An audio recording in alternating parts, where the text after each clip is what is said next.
Assalamualaikum warahmatullahi wabarakatuh. Alhamdulillah kita bertemu di awal Zulhijjah, 10 hari yang sangat istimewa di sisi Allah Subhanahu wa taala, dan amal soleh yang seandainya kita kerjakan, tentunya Allah sayangi kita, Allah mencintai amal soleh yang kita kerjakan, dan jangan kita terlepas peluang ini.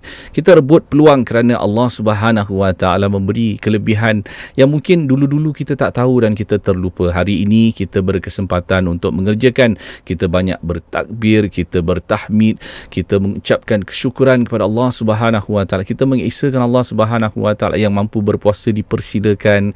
Tahniah kepada anda yang rajin nak berpuasa, yang mungkin nak mengkhatam Al-Quran pada 10 hari yang istimewa ini. Teruskanlah, jangan kita sia-siakan, dan tentunya jangan kita buat dosa pada 10 hari istimewa ini. Kita lakukanlah sebaik mungkin, kita banyak berzikir, banyak mengingati Allah Subhanahu wa taala, jauhi pergaduhan.